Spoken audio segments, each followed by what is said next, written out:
Hey guys, I'm Taurus, and today I just want to talk a little bit about labeling yourself and the unauthenticity of putting yourself in a label, of putting yourself in a box. So, I actually was gonna do a video on mindfulness, but I was just really getting this.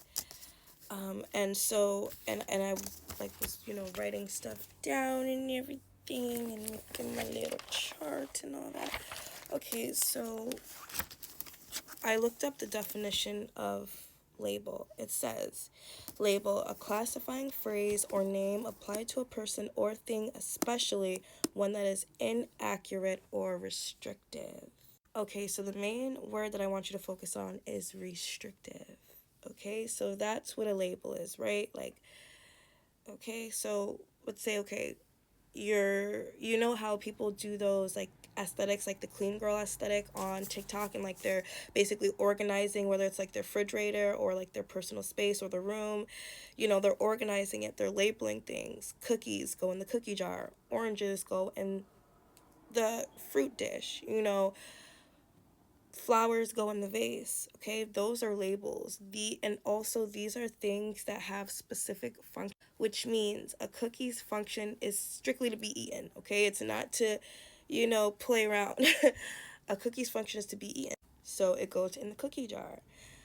A car is meant to be driven, so it goes strictly under the vehicle like label. So if you guys can see where I'm going with this, certain things that have certain specific functions can be labeled. I feel as though, as spiritual beings having a human experience, we are so many things that it's like almost impossible to label us as one thing or restrict ourselves down to only being one thing, because we are so much more.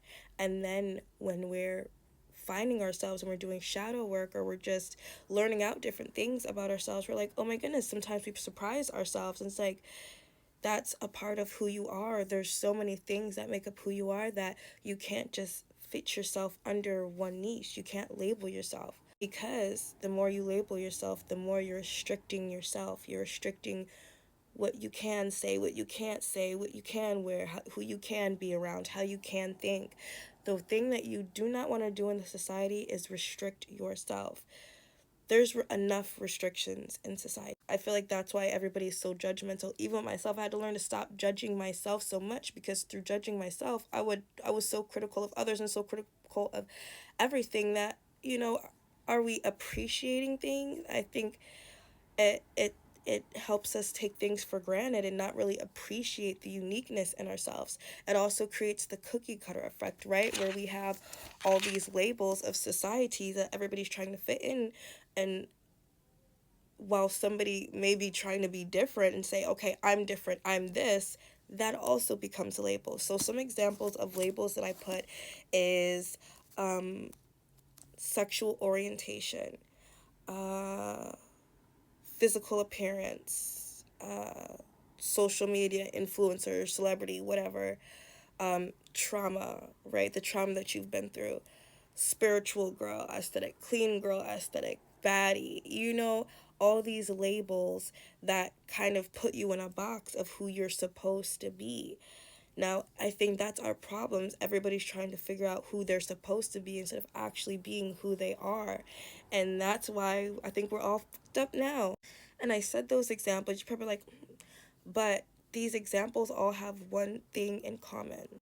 They are just a surface level or a label to an aesthetic that someone is, I don't know, I don't want to say mirroring, and whatever. And this could be dangerous, because even like the mental health girlies and things like that, with the, if you have, let's say you have ADHD or OCC, the problem with labeling yourselves is people confuse these certain things, these certain characteristics, personality traits, whatever labels, as who they are as a whole person.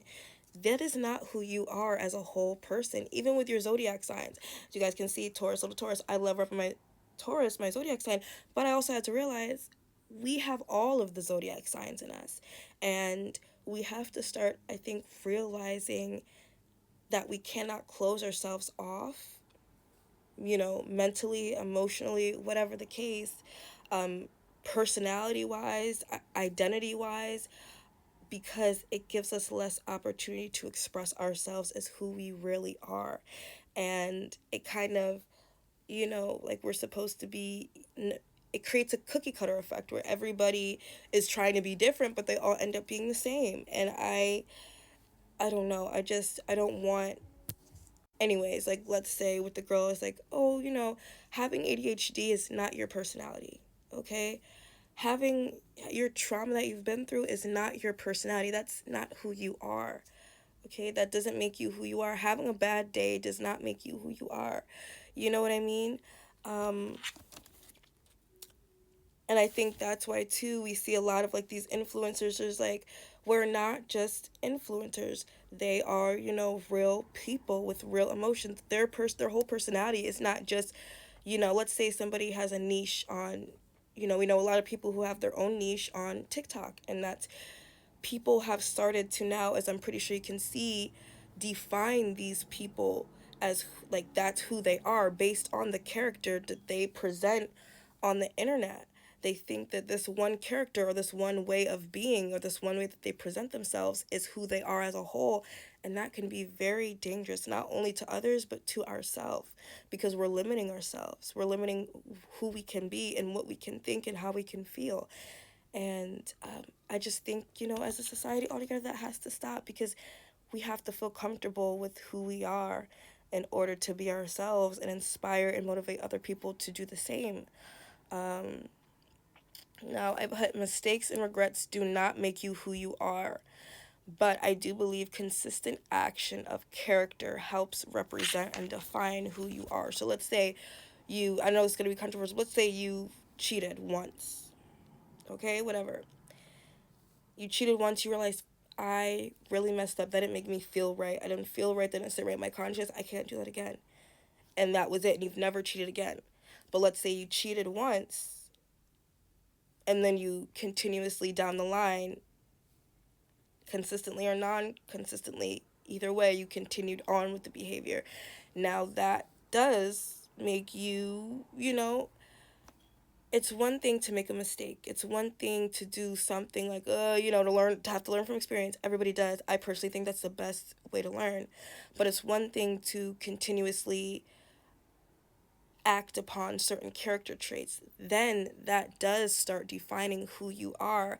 I work in a daycare, or used to work in a daycare, and I had to start telling the kids, your personality traits, you're at the age now where it's starting to define your character and who you are as a person. You have to watch what comes out of your mouth. You have to think. You have to be self aware, because this is going to define who you are in the future, how you carry yourself. Anyway, I just wanted to leave you guys with that. Um, and I just have some. Okay, so this was not supposed to be 10 minutes. It was supposed to be 5 minutes, but I already said at the beginning I was a yapper, guys. So, but I do just have some like little tips on how. And okay, so I put reasons why people create labels: for validation,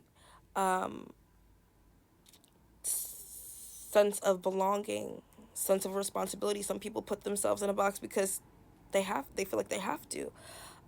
Identity crisis or sense of confusion, societal acceptance, protection. I put the gangbanger effect because it kind of is. It's like, okay, I'm out here now in the wild, and it's like I have to get with a gang or a family to make me feel protected and make me feel validated.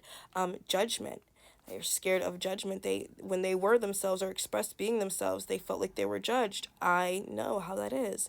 And so it scares them, and they're like, I'd rather just be like everybody else. What's the point of being myself if no one's gonna accept it? But you have to accept yourself first. And to avoid shadow work, to feel a sense of safety. And okay, my time is running out at 10 minutes. Okay, you guys. So I'm just gonna quickly give some what's the word? Solutions. Be real with yourself. Spend time alone. Talk to yourself. Start healing the parts of yourself that need love and attention. childhood exploration. Do things you enjoy. Read a